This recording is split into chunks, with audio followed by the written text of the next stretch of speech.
This one's a bit out of my wheelhouse. Dragon Ball Gekishin Squadra initially caught my eye because it looked like a Dragon Ball version of Pokemon Unite, which in itself is a Pokemon version of League of Legends. Pokemon Unite has become something of an addiction for me over the past few years. I don't think it's a particularly good game. In fact, I would call it the Pokemon Company's biggest scam due to how many microtransactions it throws at the player, but it puts a familiar spin on the multiplayer online battle arena gameplay style that I would normally not be very intrigued by.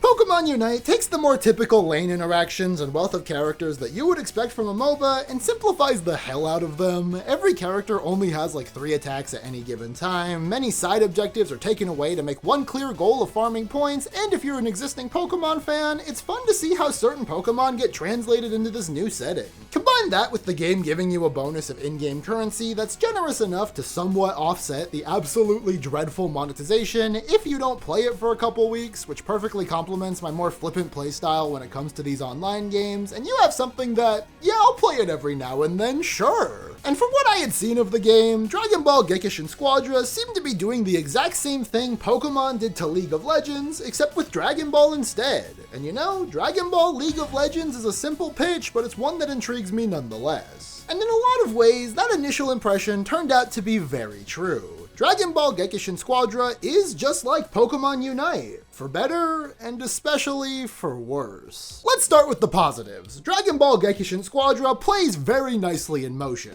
Each game features 2 squads of 4 Dragon Ball icons trying to steal each other's Dragon Balls, and in typical MOBA fashion, they do that by attacking smaller enemies that happen to be floating around to power up, and then raiding the enemy team's bases, which in this game comes in the form of the Gods of Destruction. The Gods of Destruction are powerful bosses that lurk on either side of the map, and much like in Dragon Ball proper, the gods are only kept in check by the appearance of the Grand Zenos, who will periodically make their way across the battlefield to berate the gods with hammers. When in this weakened state, the gods are able to take damage from us mere mortals. However, the attacks against these bosses are much slower than the ones you have out on the field and can be interrupted by the enemy team, meaning that you have to be very careful when trying to use them.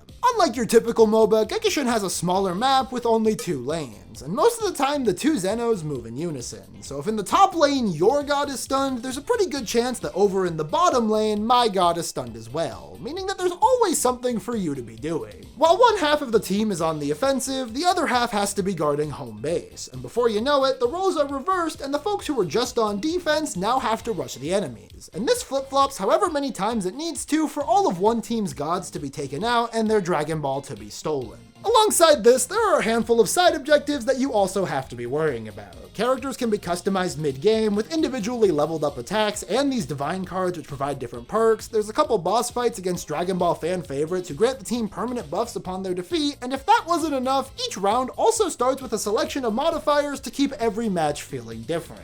This all manifests into a more fast-paced, hyper-aggressive take on your average MOBA. And granted, I'm far from familiar with the genre, most of what I know is from the outside looking in, so forgive me if I'm using the wrong terminology or if any of this is industry standard, but all of these little twists on the MOBA formula come together to make a final product that I really like playing. And it does all of this while still feeling distinctly Dragon Ball. Dragon Ball is no stranger to video games of all shapes and sizes, but as far as I'm aware, they've never done something quite like this, and the MOBA gameplay style of getting stronger over time perfectly complements this series that is all about the power of training and self-improvement. It's a very unexpected match made in heaven. The way this game handles the translation of Dragon Ball's world and characters into this MOBA setting is charming as all hell. Dragon Ball is a franchise that I have no shortage of fondness for, and this game is a love letter to the series. From the random Frieza Force and Red Ribbon Army soldiers acting as the game's grunts, the various finisher animations the game has for taking out enemies, the myriad of assist characters who can help the player, the lengthy lobby animations showing you a little vignette featuring your favorite Dragon Ball characters, the excellent collection of cosmetics which puts a lot of the series' more mainstream gaming outings to shame, and even down to the simple things like how most characters' basic attack animations are the typical Dragon Ball flurry of punches and kicks, it's clear that the developers did their homework here. And while I don't think it's quite as pick up and play as Pokemon Unite is, just on the visual clarity front alone that's a losing battle, it's still very simple and easy to understand for newbies to the genre, with attacks being very straightforward and most matches lasting less than 10 minutes. There's a lot to love about Gekishin Squadra, and if you're a Dragon Ball fan who just wants to pop in and see what the game has to offer, I bet you'll have plenty of fun for the first couple of hours. But unfortunately, after that, the game begins to fall apart for me. Despite releasing on basically every modern platform, Dragon Ball Gekishin Squadra is a mobile game first and foremost, and they waste no time reminding you of that fact with the exact kind of annoying monetization practices that you would expect from an anime mobile game. Gekishin's progression is mostly character-based. There are a couple of wider systems like a battle pass, but for the most part, the main thing you're grinding for are each hero's individual hero memories. You get around 60 of these memories after every match, with a 50-50 chance to get them for the character you're currently playing as, or randomly distributed to another character that you already have unlocked. And you use these memories alongside a handful of one of the game's two main currencies to level up the star levels of each of your characters. Every star level amongst your heroes culminates in your profile's overall star ranking, with each tier of the star collection giving you a different reward, from various bits of the game's currency, some cosmetics to customize your guys, and most notably, a selection of playable characters for you to unlock every few levels. And of course, we also have the amalgamation of extra fluff that one would expect from a game like this. An item shop full of costumes, emotes, and victory poses for the game's annoyingly long and self-indulgent round intro and ending sequences, a gacha pull system that rewards you with cosmetics with plenty of duplicates and items for characters you don't already have, and you have the option to pay to skip the grind entirely, with each character also being available for the game's premium currency of Dragon Crystals. But if you're purely a free-to-play player like how I strive to be, this stuff with the hero memories is going to be your main method of progression. And honestly, I don't hate it. You kinda know what you're getting into when you decide to pick up a game like this, and I was feeling pretty good about things when I was only an hour or two into my first play session and I already had a good selection of heroes. But things began to snowball into borderline unmanageable territory real quick. Like, in order to get to star level 1, you need to have 30 of these hero memories, and that's easy, you can get that in one round. To get to star level 2, it's 100 memories, that's 2 rounds. Level 3 is 200 memories, that's 4 rounds. But then you get to level 4 and it's 900 memories, more than quadruple the previous level. And that's assuming you get 60 hero memories per round, which in most cases you won't, because as you play more on a given day, the amount of memories earned begins to go down. So you can only do around 5 or 6 matches before you begin to see diminishing returns. They try to offset this in a couple ways, but each one comes with their own problems. Like, you can purchase memories in the store for Zenny, but you also need Zenny to level up your heroes, and the amount of Zenny you need also increases with each round, so you really should be saving up for it. As you get more characters, you get another 50-50 draw for memories at the end of a match, except for some reason in this one, instead of it being 50-50 for the character you're playing as or someone else entirely, there's also the option of just not getting a bonus at all. An option that I got many times.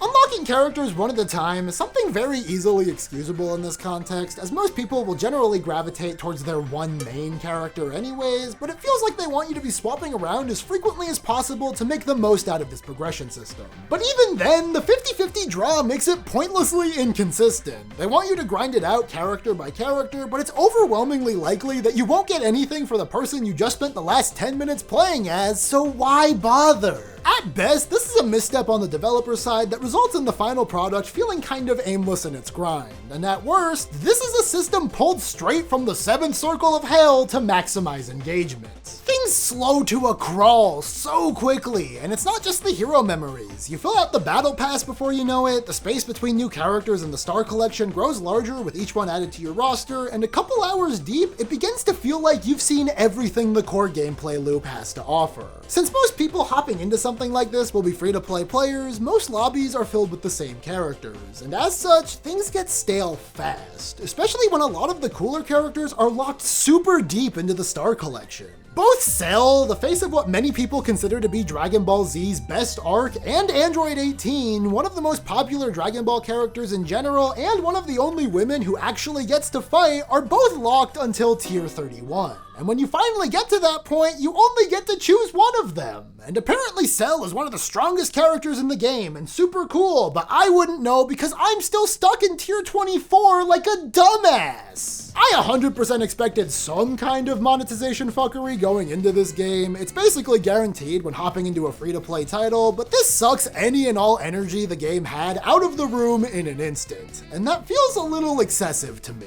It's not uncommon for a game like this to have you paying for individual characters. Hell, it's not even uncommon for a game like this to have annoyingly roadblock progression systems. But as I said in the beginning of this video, Pokemon Unite is my frame of reference for stuff like this. And for all of that game's many predatory practices, Pokemon Unite is actually fairly good at getting new characters into players' hands on a regular basis. Over there, the characters have a limited window of being available exclusively for premium currency before being available for a frankly exuberant amount of the game's main currency. But if you're a smart player, there are ways to mitigate this. Yeah, the prices are high, and yeah, the grind is slower than I'd like, but the truth is, if they added a Pokemon that I really wanted tomorrow, I would probably be able to get my hands on them within a week or two without paying. Whereas in Gekishin Squadra, it's kind of a crapshoot. If they added a new character tomorrow, who knows where they would fit in this mess? The problem here isn't the existence of the roadblocks. Those are expected in a game like this. It's the fact that the roadblocks are as obtuse as they are. We go from routinely unlocking new content to agonizingly slow banging your head against a wall for progress in the span of like 1 hour in-game time. And I don't need to be filling up meters and making progress to enjoy what I'm playing. Most of these matches that you're seeing in the background were played purely for love of the game, but seeing these meters all over the place and knowing that I'm not making any progress on them actively hurts the user experience. Especially when I could just be playing a game without any of these meters in the first place. At the end of the day, there are two types of free-to-play games. The ones that are trying to be like real video games and draw a hard line so that the optional monetization doesn't bleed into the core gameplay loop, and the ones that feel like they're just trying to get one over on you. And despite having what I would describe as a pretty solid foundation here, Gekishin Squadra falls more into the latter. Although I have a hard time condemning anything the game does too strongly, because again, I knew what I was getting into when I decided to try out the mobile game based off of one of the most popular anime in the world. But that being said, it's always a bummer when you stumble upon a game that feels like it really could be doing something, but is instead content to stay in its mobile game life of just being slop. I really liked my time with Dragon Ball Gekishin Squadra, but unless something meaningfully changes here, I don't see myself going back to the game anytime soon. In fact, I can probably guarantee you that once this video is out, I will never think about this game again. Which in a way is perfect for Dragon Ball, because that's exactly how I felt about Dragon Ball Daima. And Dragon Ball Z Kakarot. And honestly, now that I think about it, most of Dragon Ball Super.